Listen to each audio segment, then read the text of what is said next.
Hi, my name is Miranda. My pronouns are she, her. And I'm going to be talking about. Well, it seemed like, at least for the first unit, it talks mostly about just queer in general. Looking through some of like the readings, a lot of it was like where the word queer came from. I also found it interesting that queer doesn't have like they couldn't find like the exact origin of the word, and I feel like with a lot of words, people can, and so I thought that was really interesting that they don't exactly know where it came from. Of course, like how queer used to mean something more like that it's something is like unusual, or like different, and it could be like a derogatory thing where it's like something's queer, something's like, like weird or different in a bad way. I can't remember the exact wording that the reading used, but I like the wording that they used. And then like over time, queer became like associated with homosexuals, and I hate how the history of that word, a lot of like in some instances or a lot of instances, they used the word queer like if it meant pervert, like if like homosexual and pervert meant the same thing. And so that always makes me sad whenever I remember that. I do like that the word has been reclaimed. I know that there's still a lot of controversy over that. I know some people that don't like the word queer because they still find it offensive. And I get that. There's a lot of people who have had that word used on them in like an offensive way. It's kind of hard to see it as something, like, when someone is using a derogatory term towards you, it's hard to hear that word again and think of it as like a good thing. But I do like that a lot of people have been able to reclaim that word for themselves. To the point where we even use the name queer studies instead of like LGBTQ plus studies. So I kind of like that. Just reading some notes that I wrote here. What I found in one of the readings that like kind of surprised me a little bit was that queer and transgender studies are separate in a lot of cases. I kind of always assumed that they would be like a conjoined study, just because whenever I think of queer studies, I think of like just learning about LGBTQ studies in general, plus community. And so it kind of surprised me that they are more like two separate things. And thinking more about it, like it's understandable, because transgender studies themselves have so much more like in depth that you could go into.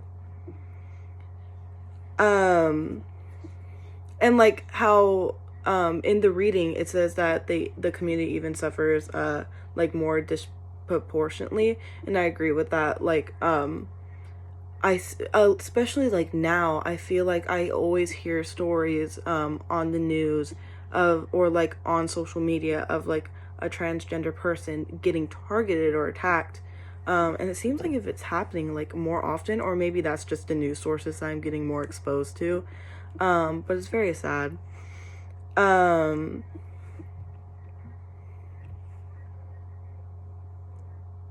Just reading some more notes. I also found it interesting that the reading kind of like differentiates between the two studies.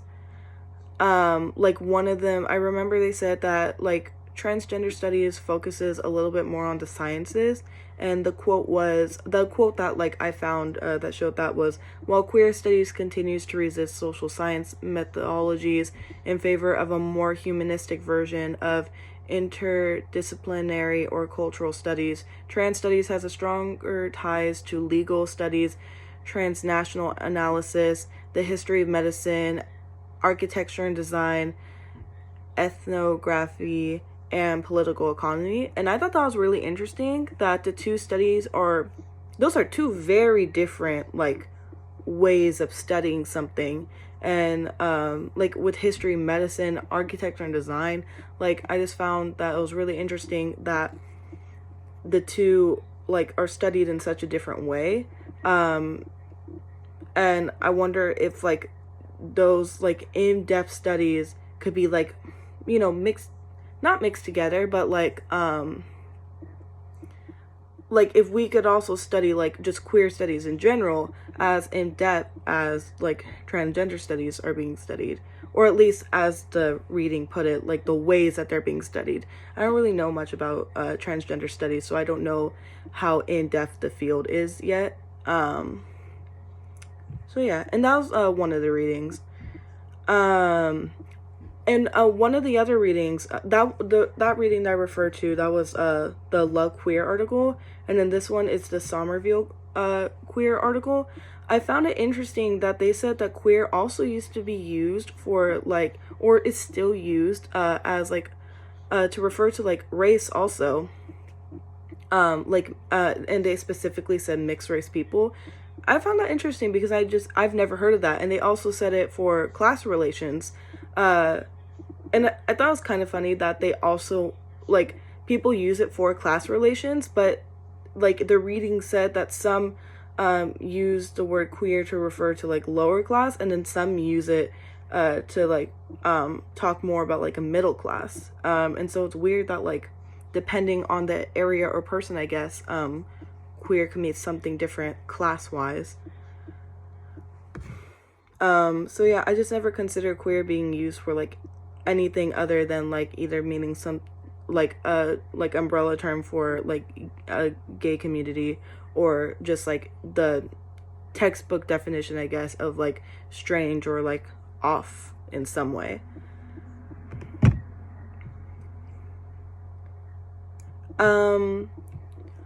One of the articles, the You're Triggering Me,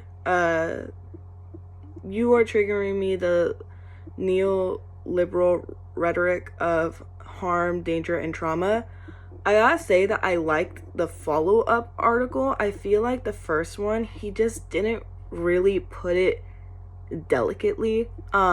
It seemed kind of like if it was saying like you shouldn't be triggered. I remember one of the like terms that he used was that it's like a form of censorship, like trigger warnings and like trigger words. Well, I remember one of like the pictures in that article was like your trigger warnings are triggering me, and I don't know, I found that kind of a little insensitive, because I know a lot of people in my life, they have genuine like trauma, and so they need like those trigger warnings and everything, and there's certain things that just it's better that they like are less exposed to. And so I found like his follow-up article about it a lot more put together, I guess, made a lot more sense, and most of like his second article was like more like him putting the feedback that he got from other people, and I really like the feedback that other people gave.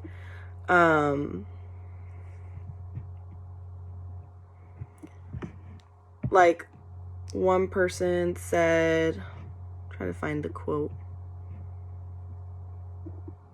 like how it kind of felt like it, like one of the people were saying in his response that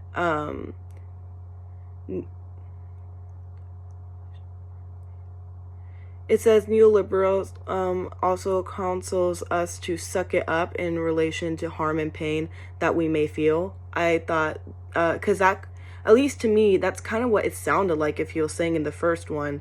And so I like that someone pointed out that like how a lot of people when talking about triggers, they're trying to say like just suck it up, but just like suck it up, or like yeah, that's pretty much like in like a harsh form, in a harsh way to say it. A lot of people when talking about triggers, it's just like the mentality that we need to suck it up, that like we're too sensitive, especially like a lot of older generations say that like the younger generation is too sensitive. And so I found the responses in the second article really helpful. It kind of they kind of like showed like it's okay to have triggers. It's okay to want trigger warnings.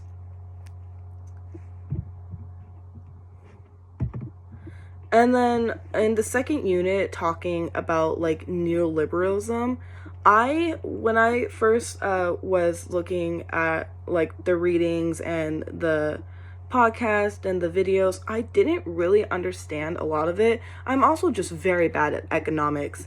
So I just want to say something that someone in like a class group chat said that made it seem a lot more easier for me to understand. They said that like neoliberalism is a collection of policies that ended welfare programs and put new emphasis on personal responsibility and conservative values, and that neoliberalism kind of contradicts itself, and that I asked them, like, I didn't really understand how neoliberalism and like queerness kind of tied together. And so the way that they explained it is that they relate by like assimilation, individualism, the loss of family values, and like the loss of social safety nets. And so like comparing those two together, it made a lot more sense to me. So I just wanted to bring that up, that they helped a lot. And yeah, I am over the time already. So those are my thoughts on the reading so far.